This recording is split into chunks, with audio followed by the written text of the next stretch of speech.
이 시간 우리 하나님 말씀을 함께 보겠습니다. 하나님 말씀은 11장 1절부터 6절까지만 우리 함께 읽겠습니다. 그들이 예루살렘에 가까이 와서 감람산 벳바게와 베다니에 이르렀을 때에 예수께서 제자 중 둘을 보내시며 이르시되 너희는 맞은편 마을로 가라. 거기로 들어가면 곧 아직 아무도 타보지 않은 나귀 새끼가 매여 있는 것을 보리니 풀어 끌고 오라. 만일 누가 너희에게 왜 이렇게 하느냐 묻거든 주가 쓰시겠다 하라. 그리하면 즉시 이리로 보내리라 하시니 제 아들이 가서 본즉 나귀 새끼가 문 앞거리에 매여 있는지라. 그것을 보니 거기 서 있는 사람 중 어떤 이들이 이르되 나귀 새끼를 풀어 무엇하느냐 하매 제 아들이 예수께서 이르신 대로 말하되 이에 가라 하는지라. 아멘. 하나님 말씀 듣기로 원합니다. 이 말씀을 통해서 이번 한 주간 영적인 전투에 승리할 수 있는 그런 능력의 말씀 또 위로의 말씀을 받을 수 있는 복된 시간 되게 하여 주옵소서. 말씀 듣기로 원합니다. 예수님의 이름으로 기도드렸습니다. 아멘. 오늘 말씀을 통해서 우리 모든 성도님들이 순종해져서 대가가 될 수 있는 귀한 시간 되시기를 바랍니다. 1789년부터 1799년 10년간 유럽에 큰 소동이 일어났습니다.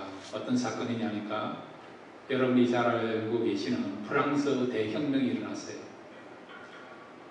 이 대혁명으로 말미암아 왕정시대가 이제 총결하게 되고 민주주의의 꽃을 할 수 있는 공화정 시대가 시작이 되었습니다. 그래서 국민들의 투표에 의해서 통령을, 지금 말하면 대통령이죠. 통령을 선출하게 됐는데 이 통령으로 선출된 사람이 누구냐니까 바로 이 나폴레옹이라는 사람입니다. 그러고 난 뒤에 통령이 되고 얼마 지나고 나서 이 나폴레옹이요 다시 공화정을 무너뜨리고 황제로 등극하게 되었습니다. 그리고 유럽의 여러 나라들을 정복하게 되어서 유럽의 큰 힘과 위력을 드러냈던 인물이 나폴레옹인 것을 우리가 알고 있지 않습니까? 나폴레옹이 이탈리아를 넘어가기 위해서는 알프스산을 거쳐서 넘어가게 했는데 그때에 자크루이 다비드라고 하는 화가가 이 그림을 그리게 되었어요. 여러분이 잘 알고 있는 알프스 산맥을 넘는 나폴레옹이라는 그런 제목의 그림입니다. 여기 보면 나폴레옹이 지금 백마를 타고요. 백마를 타고 알프스를 넘어서 이탈리아를 정복하기 위해서 지금 군사들을 대동해서 알프스를 넘는 그런 모습인데 그때 나폴레옹이 아주 유명한 말을 했죠. 어떤 말을 했습니까? 나의 사전에는 불가능이 없다. 그런 말을 한 적이 있습니다. 이 사진을 보시면 나폴레옹의 그런 어떤 위협이 보이지 않습니까? 특별히 이 백마를 탐으로 말미암아 그의 힘을 가시하고 있는 것을 우리가 보게 되죠. 고대사에 보시면 왕이나 장군들이 행진을 할 때에 또 전쟁에 나갈 때에 백마나 아니면 적토마 같은 그런 아주 훌륭하고 또 그런 어떤 잘 단련된 말을 타고 가는 것을 우리가 보고 있습니다. 근데 오늘 본문에 보면 진짜 왕 중의 왕이시고 또 모든 주인 가운데 주가 되시는 주님께서는요 이런 백마를 타신 것도 아니고 적토마를 타신 것도 아니고 나귀 새끼를 타고 지금 예루살렘 성으로 입성하시는 주님의 모습을 우리가 발견할 수 있습니다. 그러면 예수님은 다른 왕들이나 다른 장군들이나 다른 어떤 위대한 사람들에 비해서 주님은 그들과 다르게 세상 사람들하고는 차별나게 나귀 새끼를 타고 가신 그 이유는 뭘까? 오늘 나귀 새끼를 타고 가신 주님의 모습을 통해서 우리가 붙잡아야 될 메시지를 함께 생각하도록 하겠습니다. 자, 오늘 본문 말씀 우리 마가복음 11장 1절에서 2절 우리 같이 한번 읽겠습니다. 1절에서 2절입니다. 시작. 그들이 예루살렘에 가까이 와서 감난산 갯배기와 베다니에 이르렀을 때에 예수께서 제자 중 둘을 보내시며 이르시되 너희는 맞은편 마을로 가라. 거리로 들어가면 곧 아직 아무도 타보지 않은 아기 새끼가 매여 있는 것을 보리니 풀어 끌고 오라. 아멘. 지난주에 여러분 예수님이 여리고에서 소경 바디메오를 고쳤잖아요. 바디메오를 고치시고 여리고를 나가서 지금 예루살렘으로 향하고 있습니다. 여리고하고 예루살렘은요 한 20마일 정도 떨어져 있는 그런 거리입니다. 그런데 예루살렘 주변에 보면 벳바게와 베단이라는 조그마한 마을이 있어요. 예루살렘에서 한 2마일 정도밖에 떨어지지 않은 예루살렘의 그런 위성 도시, 위성 마을이라 할 수 있는 것이 이 벳바게와 베단입니다. 특별히 베단이는요 나은자촌이 있고 또 빈민촌이 있는 곳이 이 베단이에요. 우리가 잘 알고 있는 예수님의 친구였던 나사로와 그의 누이 마르다와 마리아가 살고 있는 것이 베단이고요. 그 다음에 문둥병자였던 시몬이 살고 있는 그 동네도 이 베단이입니다. 예루살렘으로 예수님께서 방문하실 때에 꼭 들렸던 곳이 이 베다니에 있는 바로 나사로의 집이었어요. 이 베다니는 예루살렘 성 안에 살 수 없었던 그런 가난한 사람들이 살고 있는 그런 조그마한 마을이고 또 예루살렘에 있는 그런 위성 마을이고 위성 도시를 할 수 있는 것이 이 베단입니다. 그런데 여러분 이 집집마다요 가난한 사람도 소유하고 있는 것이 뭐냐니까 바로 낙이랍니다. 낙이. 이 낙이를 통해서요 농사도 짓고 노동일도 하고 그렇게 필수적으로 웬만한 집에서 기르고 있고 또한 사용하고 있는 것이 뭐냐 바로 낙인 것입니다. 근데 주님은 지금 예루살렘 성으로 입성하실 때 말도 아니고 나폴레옹처럼 백마도 아니고 아주 멋있는 그런 적토마나 그렇게 값비싸고 훈련되어 있는 그런 말도 아니고 가난한 사람들이 타고 다니고 사용하고 있는 낙의 새끼를 지금 주님께서 지금 타고 예루살렘으로 입성하게 된 것입니다. 무엇을 말씀해주고 있습니까? 바로 이 낙이는 어떤 의미에서 주님을 위해서 쓰임받는 그런 존재인 것을 우리가 알 수 있는 거죠. 그런데 주님께서 이렇게 예루살렘 성으로 입성하실 때에 나귀를 타셨다는 것은 바로 나귀 같은 그런 존재이지만 그런 대상이지만 얼마든지 우리가 주님을 위해서 또 하나님 나라의 일꾼으로서 또 하나님 백성으로 쓰임받으셨다는 것을 말씀해 주고 있는 것입니다.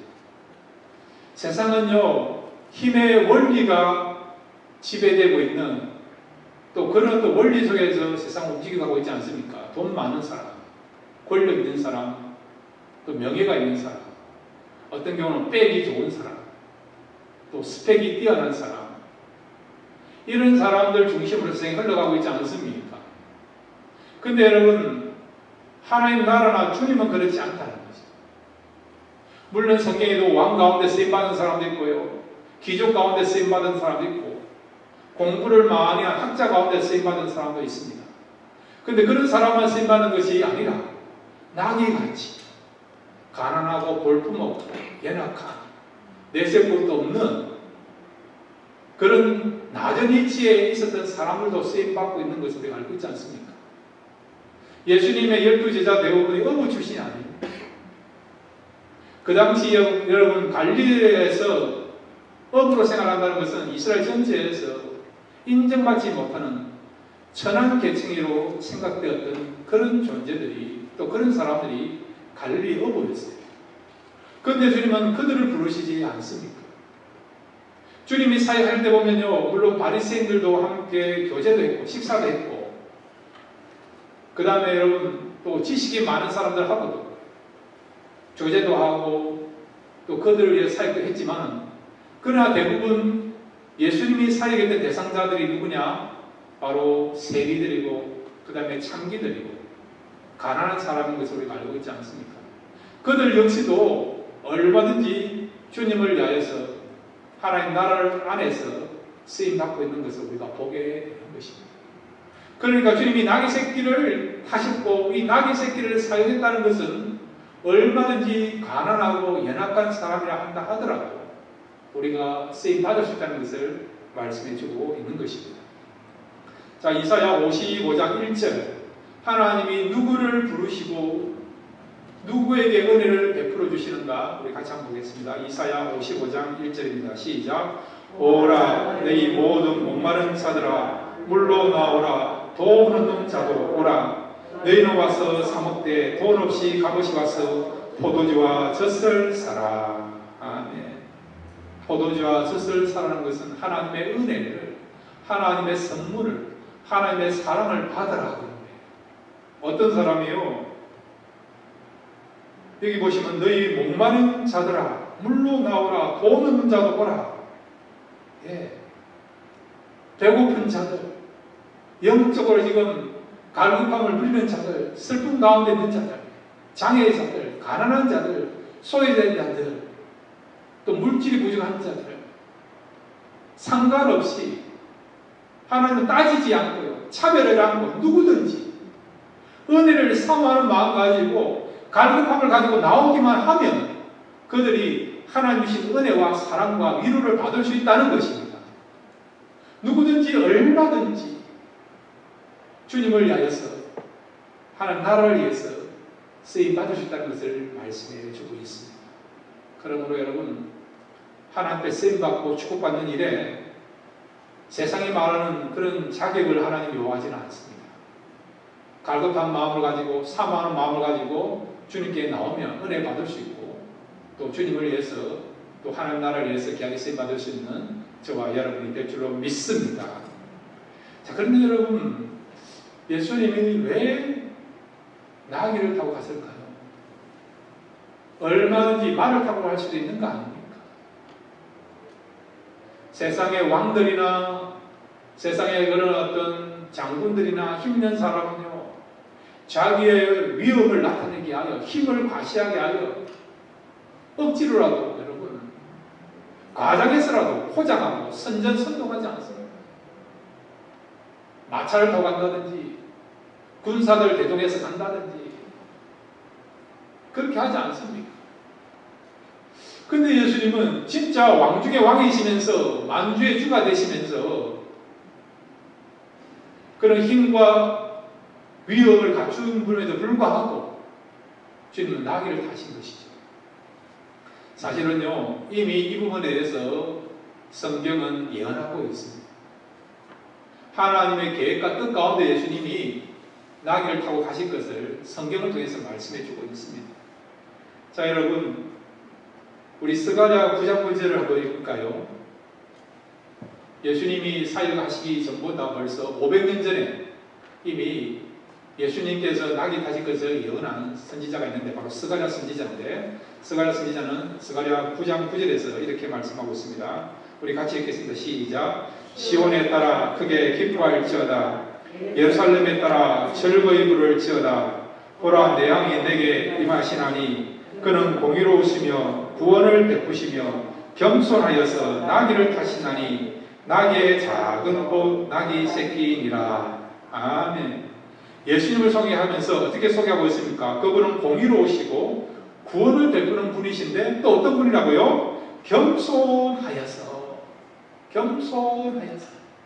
그래서 무엇을 타셨다고요? 나귀 옷 나귀 새끼를 타셨다는 거죠. 그러니까 나귀는 겸손을 상징한다는 겁니다. 여러분 겸손이 뭡니까?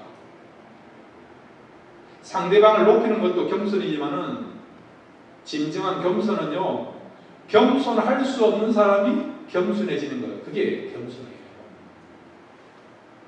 어떤 경우는 교만한 사람도 있지 않습니까? 그런데 어떤 경우는 교만을 할 수 없는 사람, 교만할 것도 없는 사람이 교만한 걸 우리는 뭐라고 이야기하느냐? 꼴불견, 추태라 그렇게 이야기합니다. 근데 우리 예수님은요, 하나님이시잖아요. 영광스러운 분 아닙니까? 그분이 세상에 오신 거예요. 근데 주님 어떻게 하셨습니까? 진짜 겸손하셨어요. 사람이 되죠. 그걸로 끝난 것이 아니고 우리를 위해 종이 되시고, 그걸로 또 끝난 것이 아니고 어떻게 하십니까? 십자가가 죽었잖아요. 그 당시 로마사에서 가장 낮은 자에 있었던 사람이 십자가를 지는 사람 아닙니까? 십자가의 형벌을 받아서 죽는 사람이 가장 이 로마사에서 밑바닥에 있는 사람 아닙니까? 주님은 철저하게 낮아지신 것이죠. 그리고 주님은 십자가를 지시기 위하여 예루살렘 올라가셨는데 그때 무엇을 탔다고? 나귀를 타신 것이죠. 이 나귀 자체가요, 겸손을 상징한다는 겁니다. 겸손이 뭐라고요? 바로 낮은 곳으로 향하는 것이 뭐라고요? 겸손이라는 것을 우리에게 보여주는 것이죠. 왜 주님께서 겸손을 상징하는 나귀를 타셨느냐? 그것은 낮은 곳으로 내려오셔서, 낮은 곳으로 내려오셔야만이 낮은 곳에 있는 사람들을 위로하고 그들의 주님이 될 수 있고 그들의 진정한 친구가 될 수 있기 때문에, 그래서 주님께서는 겸손하셨고 이 겸손을 우리에게 보여주고자 나귀를 타고 지금 예루살렘 성으로 입성하시게 된 것입니다. 여러분, 하나님 나라는 겸손을 통해서 낮은 곳을 향하여 눈을 돌리고 마음을 정한 자들을 통해서 하나님 나라가 이루어지고 있고, 또 그런 사람을 하나님 쓰신다는 것을 꼭 잊지 마시기를 바랍니다. 성경 여러 군데서요, 교만한 자를 하나님께서 물리치시고, 그 다음에 여러분, 거만한 자를 하나님께서 패망케 한다는 것을 우리가 성경 여러 군데서 우리가 발견할 수 있는 거 아닙니까? 하나님은 겸손한 자를 들어쓰시고 겸손한 자와 가까이 하시고 또 그들을 높이시는 것을 우리가 성경도에서 발견할 수 있습니다. 그러므로 날마다 여러분, 주님이 겸손하셨고 낮은 곳을 향하여서 눈을 돌리시면서 사랑을 베푸시고 사역하셨다 한다면 저와 여러분도 주님의 삶을 본받아서 겸손의 마음을 가지고 살아가야 될 줄로 믿습니다. 그 다음에 우리 주님께서요, 두 제자에게 지금 명령을 하시는데 어떤 명령을 하느냐? 바로 어느 마을에 가면 한 번도 사람을 태운 적이 없는 그런 나귀 새끼가 있을 거라는 거죠. 그 나귀 새끼를 데리고 오라고 명령하십니다. 자, 여러분, 마가복음 11장 2절을 같이 읽겠습니다. 11장 2절입니다. 함께 읽겠습니다. 시작. 이러시되 너희는 맞은편 마을로 가라. 거리로 들어가면 곧 아직 아무도 타보지 않은 나귀 새끼가 매여 있는 것을 보리니 풀어 끌고 오라. 아멘. 한 번도 타본 적이 없는 그런 나귀 새끼를 데려오라는 거죠. 이 나귀 새끼는 어떤 의미에서는 오늘 이 시대에 살아가고 있는 저와 여러분, 성도를 지금 상징하는 그런 존재가요, 나귀 새끼를 할 수 있는 것입니다. 주님이 지금 예루살렘으로 입성하십니다. 그런데 나귀 새끼를 타고 갑니다. 말을 타고 가는 것이 아니고요, 지금 나귀 새끼가 주님의 사역에 동참하고 있고 쓰임받고 있는 것이죠. 근데 이 나귀 새끼는 어떤 나귀 새끼라고요? 한 번도 다른 주인을 태워본 적이 없는, 다른 주인을 모셔본 적이 없는 그런 준비되어 있는 정결하고 깨끗한 순수한 그런 나귀 새끼라는 거죠. 이런 나귀 새끼를 주님께서 어떻게 해요? 쓰시고 계시는 것을 보게 되는 거죠. 그러므로 여러분, 우리가 주님께 쓰임받기를 원한다 그러면 여러분은요, 주님만을 여러분의 삶에서 진정한 주인으로 모시기를 바랍니다.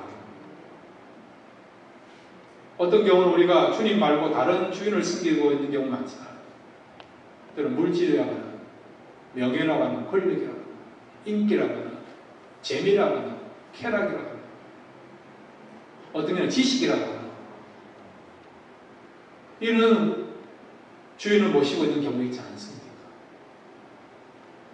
그런데 여러분, 주님이 아닌 다른 주인을 우리가 모시고 있다 그러면요, 주님을 위하여서, 하나님을 위하여서, 또 하나님 나라를 위하여서 우리가 쓰임받는 데 있어서 어떤 부분에서는 여러분 적합자가 될 수 없다는 것입니다.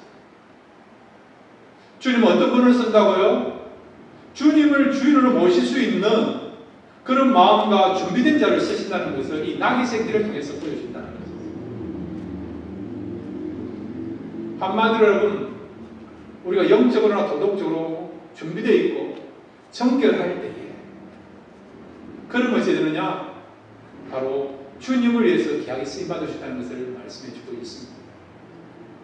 디모데후서 우리가 2장 20절, 21절 말씀을 우리 같이 읽겠습니다. 디모데후서 2장 20절에서 21절입니다. 시작. 큰 집에는 금그릇과 은그릇뿐 아니라 나무그릇과 질그릇도 있어 귀하게 쓰는 것도 있고 천하게 쓰는 것도 있나니 그러므로 누구든지 이런 것에서 자기를 깨끗하게 하면 비쓰는 그릇이 되어 거룩하고 주인의 쓰심에 합당하며 모든 선한 일에 준비함이 되리라. 아멘. 하나님이 어떤 분을 쓴다고요? 금그릇, 은그릇, 스테인레스 그릇, 유리그릇 그런 것만 쓰십니까? 아니에요. 아무리 금그릇이라 하더라도 값비싼 그릇이라 하더라도 그 속에 여러분 오물이 묻어있다, 때가 묻어있다, 깨끗하지 않다, 그런 것을 쓰지 않는다는 거죠. 비록 여러분 질그릇이라 하더라도 나무그릇이라 하더라도 깨끗하면 쓰지 않습니까? 쓰임받지 않습니까? 하나님께 사람을 쓰일 때에 이런 어떤 목적을 가지고 이런 중심을 가지고 쓴다는 거죠. 하나님이 다윗을 이스라엘 왕으로 픽업하셨던 그 이유가 뭡니까? 이세에게 여러분 아들이 8명 있잖아요. 그 8명 가운데 말지가 다윗 아닙니까? 막내가 다윗이에요, 여러분. 그의 형 엘리압이나 삼만은요 오히려 다윗보다 키도 크고 얼굴도 준수하고 잘생겼어요. 누가 보더라도 왕제로 보일 정도로 화려한 외모를 갖고 있습니다. 사무엘까지도 여러분 뿅 갈 정도로 이 정도면 왕제가 되겠다, 왕이 되겠다, 자기 왕이 되겠다, 그렇게 마음에 맡겼던 사람들이 다윗의 형들이었습니다. 그런데 하나님은 뭐라고 말씀하십니까? 이미 내가 그들을 버렸다. 나 여호와는 외모를 보는 것이 아니고 그 중심을 본다. 사람은 외모를 보지만은 나 여호와는 그 중심을 본다. 하나님의 마음에 진실로 합한 자로 인정받은 사람은 누굽니까? 다윗이잖아요. 다윗은 영적으로나 도덕적으로 깨끗하게 준비되어 있었기 때문에, 깨끗한 그릇이 되었기 때문에, 하나님을 주인을 모시고 있는 준비된 사람이기 때문에 하나님의 나라를 위하여, 백성을 위하여, 민족을 위해서 귀하게 쓰임받은 것입니다. 여러분, 오늘 주님께서는요 나귀 새끼를 지금 사용하십니다. 이 나귀 새끼는 주님을 위하여, 주님의 사역을 위하여 귀하게 쓰임받습니다. 근데 이 나귀 새끼는 어떤 나귀 새끼입니까? 한 번도 다른 주인을 모시지 않은 깨끗한 준비되어 있는, 오직 주님만을 주인으로 모실 수 있는 준비되어 있는 그런 나귀 새끼였기 때문에 귀하게 쓰임받은 것입니다. 저와 여러분도 늘 마음속으로 주님만이 나의 주님이십니다, 그런 고백하시고 그런 마음을 가지고 살아가십시오. 그럴 때 하나님께서 저와 여러분을 귀하게 쓰일 줄로 믿습니다. 여러분 남은 생에 나이를 초월해서 귀하게 쓰임받으면서 살아갈 수 있는 그런 하나님의 사람들 되시기를 바랍니다. 주님께서요 이 두 제자를 불러서 마을로 가서 명령을 하십니다. 어느 마을에 가면 나귀 새끼가 있는데 한 번도 주인을 모신 적이 없는, 사람을 태운 적이 없는 그런 나귀가 있다는 거죠.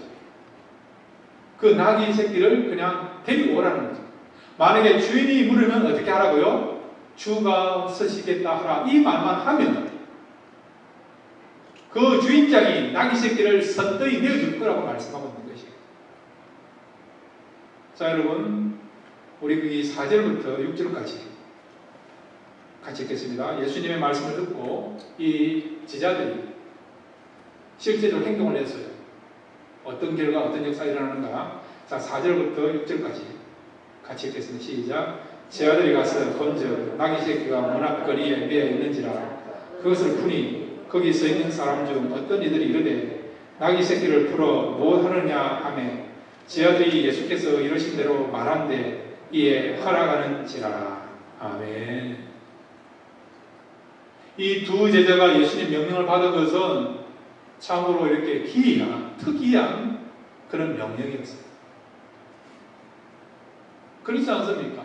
어느 마을에 가면 나귀 새끼가 있는데 데려오면 된다는 거예요. 주인이 물으면 주가 쓰시겠다 하라 그 말만 하면 된다는 거죠. 이거는 쉽게 이해가 안 되는 거예요. 마음으로 이렇게 수용이 잘 안 되는 그런 명령이고 그런 어떤 내용이에요. 근데 이 두 제자가 예수님 말씀을 듣고 순종하지 않습니까? 순종했더니 주님의 말씀대로 마을에 들어가서 보니까요, 예수님 말씀하신 대로 지금 나귀 새끼가 묶여 있는 겁니다. 그럼 어떻게 됩니까? 주인이 오기 전에 어떻게 하면 됩니까? 빨리 이렇게 풀어서 데리고 나가야 되는 거 아닙니까? 얼마든지 우리가 그렇게 할 수 있지 않습니까? 그런데 주인을 만난 거죠. 그러면 어떤 마음이 들겠습니까? 자, 여러분, 거짓말을 할 수도 있죠. 안 그렇습니까? 또 말을 돌릴 수도 있지 않습니까? 얼마나 그렇게 할 수 있는 거 아닙니까? 주인이 물어줬죠. 왜 나귀 새끼를 그렇게 풉니까? 그렇게 물으면 당황해서 얼마든지 이 나귀가 너무 예쁘니까 너무 좋아 보이니까 한번 만져봤다고 그렇게 말을 할 수도 있지 않습니까? 여러 가지 여러분 곤란한 상황이 벌어질 수도 있어요. 여러분 주인한테 먼저 이렇게 물어보지 않고 얼마든지 그냥 이렇게 나귀 새끼를 푼다 그러면 도둑으로 오인받아서 큰 위기를, 어려움을 만날 수 있는 거죠. 그런데 이 제자들 어떻게 했다고요? 거짓말 하지도 않고 말을 돌리지도 않고 어떻게 했다고요? 예수님이 말씀하신 대로 그대로 한 거죠. 주인이 묻지 않습니까? 오늘 서기 보시면 5절에 거기 서 있는 사람 중 어떤 이들이 이르되 나귀 새끼를 풀어 무엇하느냐 하매 그랬더니 이 제자들이 변명하지도 않고 주님 말씀하신 대로 제자들이 예수께 이르신 대로 말하는데 이에 허락하는지라. 예수님 말씀대로 주님께서 쓰시고자 합니다 라고 말했더니 흔쾌히 나귀 새끼를 풀어서 그것을 받게 되는 이 놀라운 역사가 일어나게 됩니다. 그러면 주님은 왜 이런 어떤 명령을 하시는가 궁금하지 않습니까? 이유가 있겠죠. 자, 여러분 주님이 예루살렘 성전에 입성하시고 그리고 어떤 일이 벌어집니까? 십자가에서 돌아가시게 되죠. 십자가에 죽은 지 3일 만에 부활하시게 되죠. 그러면 여러분 예수님이 성천하기 직전까지 40일간 계십니다. 성천하시게 되면 어디로 가십니까? 천국 가시잖아요. 예수님이 떠나시면 다시는 여러분 예수님의 얼굴을 볼 수 있는 기회가 없는 겁니다. 3년 반 동안 예수님과 함께 먹고 자가면서 함께 생활하고 예수님을 가까이 볼 수 있고 예수님 말씀을 들을 수 있고 이런 동행하는 삶을 살았지만 예수님을 떠나고 나면요, 여러분 예수님을 다시 볼 수 있는 그런 기회가 되지 않는 것입니다. 예수님이 다시 재림하기 직전까지는 주님의 얼굴을 볼 수 없는 것이죠. 주님께서는요, 주님이 떠났을 때에 그것을 계획하시면서 이 제자들을 지금 훈련시키는 것이죠.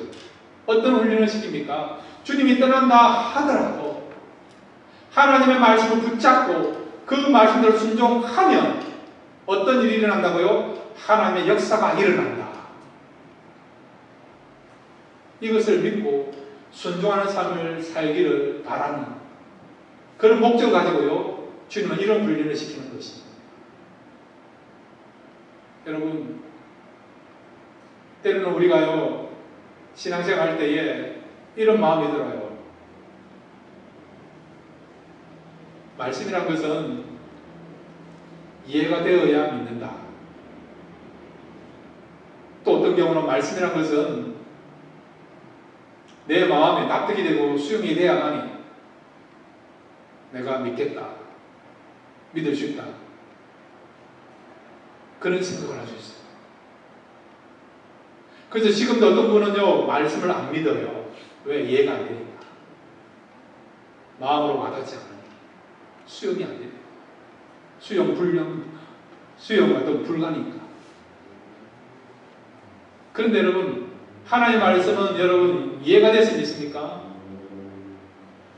그 말씀이 납득이 되고 마음에 와닿아서 믿습니까? 아니잖아요. 때로는 사탄은 우리에게 이런 유혹을 합니다. 야, 하나님 말씀에 대해서 이해되어야만 믿을 수 있어. 논리적으로, 합리적으로, 과학적으로 그런 것이 딱딱딱딱 맞아 떨어져야만이 받아들일 수 있고 믿을 수 있다. 그런 속삭임을 할 때가 있어요. 여러분, 그렇지 않습니다. 하나님의 말씀에 대해서 이해가 안 되더라도 마음으로 와닿지 않다, 수용하기에 뭔가 걸리는 것이 있다 하더라도 하나님은 살아계신 하나님이고 그분이 말씀하신 것은 진리의 말씀이기 때문에 하나님을 신뢰하고 하나님의 말씀에 대해서 절대적인 권위를 우리가 인정하면서 믿을 때에 여러분 어떤 일이 벌어지느냐? 놀라운 역사가 일어난다는 것을 믿으시기를 바랍니다. 말씀은 어떤 경우는요, 여러분 이해나 납득되는 것보다 더 중요한 것은 우선순위에 있는 것을 순종하는 것입니다. 하나님이 말씀하셨기에 이 하나님 우리에게 구원과 생명과 축복을 주시는 하나님이기에 우리가 누구보다 잘 되기를 바라는 것이 하나님이기에 하나님이 말씀한다면 그건 진리이다, 참된 선이다, 생명이다, 여기에 구원이 있다, 소망이 있다.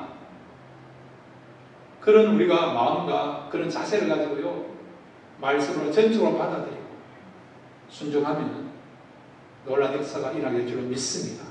주님은 지금 지자들에게 이런 훈련을 시키는 것이죠. 근데 주님은요, 지자들을 처음 만날 때부터 이런 훈련을 시키는 것을 우리가 보게 됩니다. 자, 여러분, 여기 누가복음 5장 4절부터 6절까지 우리 같이 읽겠습니다. 누가복음 5장 4절에서 6절입니다. 함께 읽겠습니다. 시작. 말씀을 마치시고 시몬에게 이르시되 깊은 데로 가서 그물을 내려 고기를 잡으라. 시몬이 대답하여 이르되 선생님, 우리들이 밤이 밝도록 수고하였으되 잡은 것이 없지만은 말씀에 의지하여 내가 그물을 내리다 하고 그렇게 하니 고기를 잡은 것이 힘이 많아 그물이 찢어지는지라. 아멘. 밤새도록 예수님의 제자들이요, 그들이 예수님의 제자가 되기 전에 직업이 어부 아닙니까? 갈릴리 바다에 대해서는 그분들은 전문가예요. 근데 밤새도록 그분을 내렸지만 한 마리도 못 잡습니다. 그날 한 마리. 낭패를 본 것입니다. 깊은 데도 던져보고 얕은 데도 던져보고, 오른쪽에 쭉 다 던져봤어요.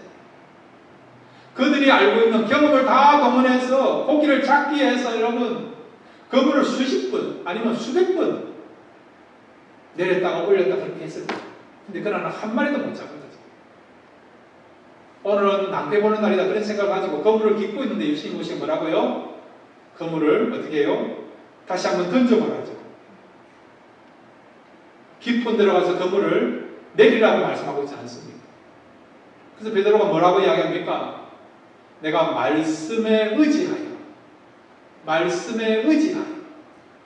경험적으로는 당신의 말씀에 대해서, 선생님의 말씀에 대해서 내가 순종할 수 없지만 내가 오히려 이 일의 전문가에게도 불구하고 주님의 말씀에 대해서 내가 그냥 이해되지 않고 납득되기는 힘든 말씀이지만 그럼에도 불구하고 주님 말씀을 내가 의지하면서 순종하겠습니다 했더니 어떤 일이 벌어졌다고요? 놀라운 감격이 벌어진 거죠.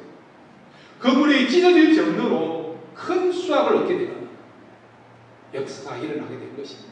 주님은 제자들을 부르실 때 처음부터 말씀을 통해서 훈련시키는, 말씀을 믿고 의지해서 순종하면 역사가 일어난다, 이 훈련을 시키는 것이고, 설령 주님이 떠난다 하더라도 계속해서 그들의 평생의 사역할 때에 말씀에 대해서 의심하지 않고 그 말씀대로 순종하면 이런 놀라운 역사와 열매가 나타난다는 것을 보여주고 깨닫도록 하게 하여 주님은 이 제자들에게 지금 이런 명령을 하시고 있는 것입니다.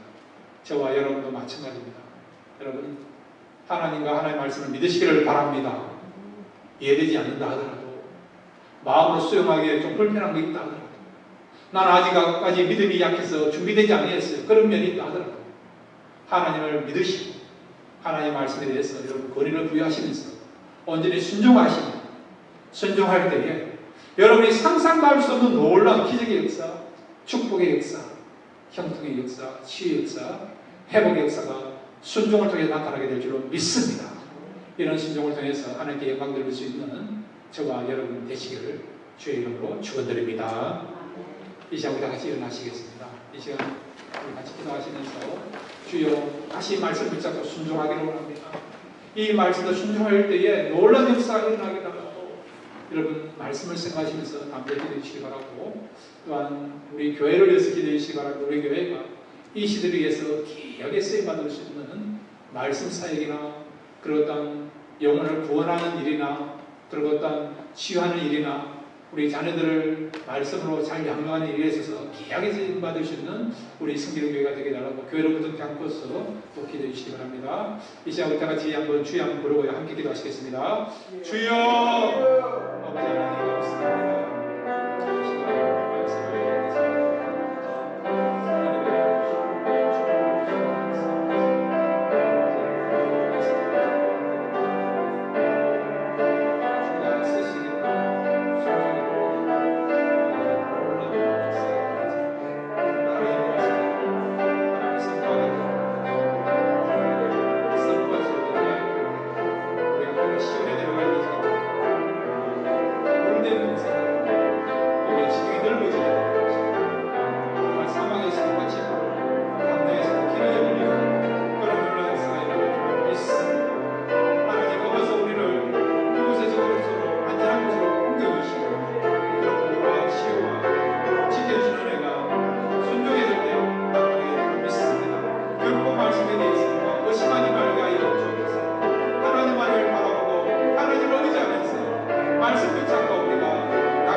주가 쓰시겠다 하라 이 명령 붙잡고 했을 때에 주님 말씀대로 놀라운 역사가 일어나게 된 것처럼 우리 남은 생에도 하나님과 하나님 말씀 붙잡고 나가기를 원합니다.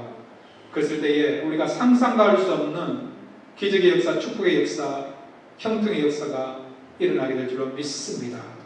날마다 우리가 말씀대로 순종하는 하나님의 사람들이 되게 하여 주시고, 뿐만 아니라 아버지 하나님 우리 성기는 교회를 축복하여 주옵소서. 이 교회가 정말 이 세상 가운데서도 빛의 역할을 감당케 하시고 말씀의 등대가 되게 하여 주시고, 또한 성금과 사랑과 기도에 있어서 귀하게 쓰임받을 수 있는 그런 주님의 교회가 되게 하여 주시옵고, 또 우리 자라는 다음 세대가 더욱더 건강하게 지혜롭게 믿음 충만하게 계속해서 그들이 자라가고 배출될 수 있는 그런 교회가 되도록 우리 교회를 축복하여 주옵소서. 그렇게 할 줄로 믿습니다. 예수님의 이름으로 기도드렸습니다. 아멘.